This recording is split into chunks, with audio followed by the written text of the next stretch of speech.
为什么中国人喜欢互害和互相利用？为什么中国人大多数城府很深？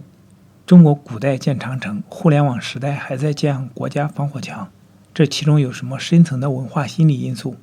今天我们继续读《中国文化的深层结构》这本书。今天的读书章节中有以上问题的答案。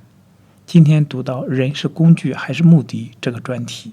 想听更多的内容，可以订阅我的 YouTube 频道。读完这本书之后，我还会就解读中国文化这个专题去读更多的书，以帮助自己查杀掉头脑中的中国文化病毒，在个体层面做到文化出埃及，早日跃迁到现代文明的状态。让我们开始吧。人是工具还是目的？中国人即使在互相关怀的情形中，也往往不排除彼此利用的因素，因为在中国人的良知系统中，人往往会变成工具，而不是成为目的。路德教文化背景的哲学家康德说过，不论对你自己或是别人，总的当作目的看待，不可当作工具。的确，西方的基督教文化认为，每一个个人都有一个灵魂，他是在地上的神物，而且他只对上帝负责。他在世上之目的，也只是为了使自己在自然界中得救。因此，西方人倾向于将每一个人都当作是一个过程，同时也是一个目的。然而，中国人则倾向于把每一个人都当作是一个类型，一个工具。在中国人的底层源代码中，是没有超越因素的。每一个人都必须用二人对应关系来定义自己。在这种互相由对方定义的程序设计中，又强调处处以对方为重。换而言之，必须做到毫不利己专门利人，也就是说，必须以自己为工具，以别人为目的。这种对应关系的设计，自然是要求双方都做到这一点。于是，大家都有变成对方工具的可能性。因此，中国人的亲子固然有感情因素，却不能完全排除养儿防老的动机。中国人的孝亲虽然有出自真心的成分，却也不能完全剔除以父母为靠山的现实考虑。一个没有灵魂而偏向身体化的文化，确实也只能导致这种情形。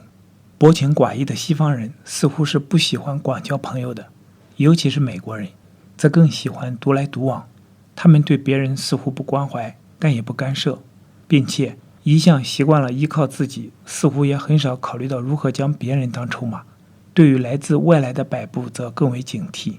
如果他们少量地交上几个朋友，就多半是基于纯友谊的动机，并且往往是建筑在欣赏对方的完整性的基础之上。富于人情味的中国人喜欢广交朋友，尤其喜欢照顾别人以及受别人照顾。这种感情在很大程度上是真挚的，因为中国文化到底是一个根植于脑部中层的新的文化。中国人甚至将宇宙也感情化。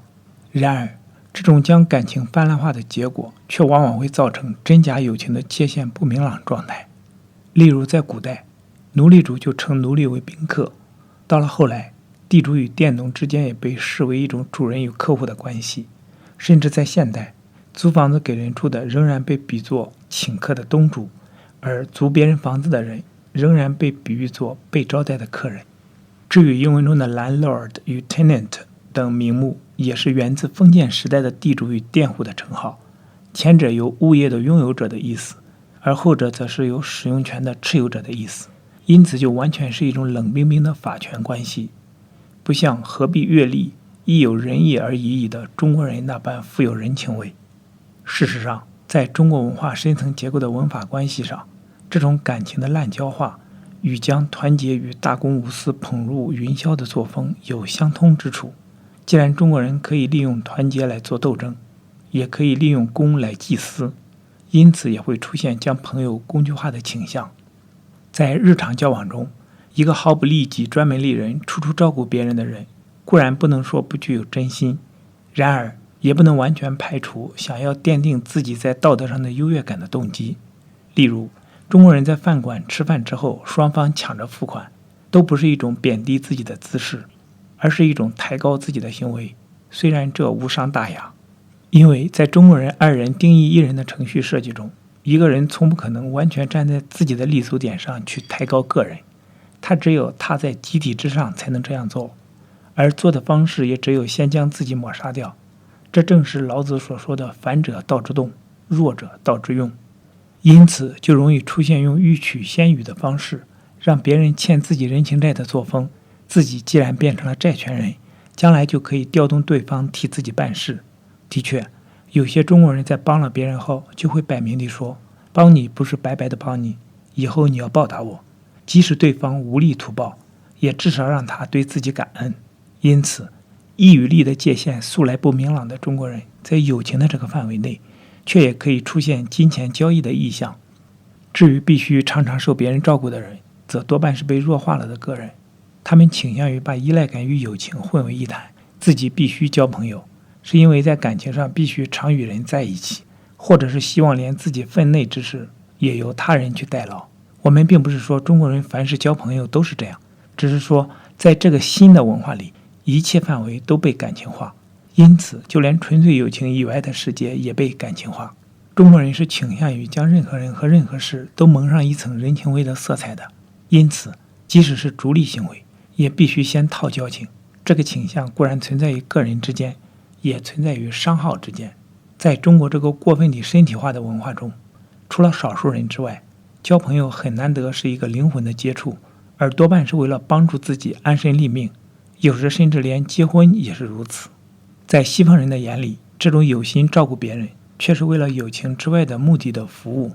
因此总有摆布别人的嫌疑。而且像这样一种颠覆别人底层源代码的方法，显然不是去诉诸对方理性思考与批判的能力，也就是大脑皮层左半球的功能，而是攻心，也就是指导脑部中层，也就是哺乳动物都很发达的动物感情。因此就有用感情去控制别人的嫌疑。尼采的观点很能够代表这种警惕心。只要出现牺牲、服务以及仁爱的眼光的场合，那里就同时有欲主宰别人的意志。在那里，弱者沿着秘密的小路偷偷摸摸地进入城堡，甚至是进入最强者的心中，并获取权力。查拉图斯特拉如是说。这显然的是大脑皮层左半球的哲学。然而，如果用西方人的眼光去看上述的左派统战方式，却是有失公允的，因为尼采所指的弱者是颠覆强者的方法。然而，在中国这个阴柔的文化中，只有能够付出更多感情的人才是真正的强者，因此有仁者无敌的现象。对在感情上常常需要受人照顾的中国人而言，则也说不上被颠覆，因为他们并没有个体化的需求，而是想与别人在一起，对别人的友情自然是求之不得。至于自己的良知，其内容也是心多于脑，正如王阳明所定义的那样，因此是一个不可以交得出去的事物。至于那些用感情的方法去转换别人的心者，例如海外留学生爱国运动中的积极分子，自己也是用脑部中层去思考的。因此他们如果用自己的心去连着别人的心，再去共同地心怀祖国，也是再自然不过的事。在这个意义上，也说不上控制与摆布。中国人有一种倾向，那就是用人情公式去为友情以外的目的服务。这类目的自然就可以不限于上述那种无私的爱国主义或阶级主义，也可以是某一些人的私心。这就是为什么新教文化产生的自我疆界很强韧的西方人，在极力推崇个人主义的情形下，却很少用什么城府，而主张用人我界限不明朗的方式去搞和合的中国人，却反而城府很深，还常常提倡防人之心不可无，逢人只说三分话。美国人却是以天真著称的，他们不怕一下子就把自己的底细全盘说给你听，因为他们很少想到将别人当筹码用，自然也不会期待别人对自己这样做。万一碰到后一种情形，强固的自我疆界就会自动地起到防御作用，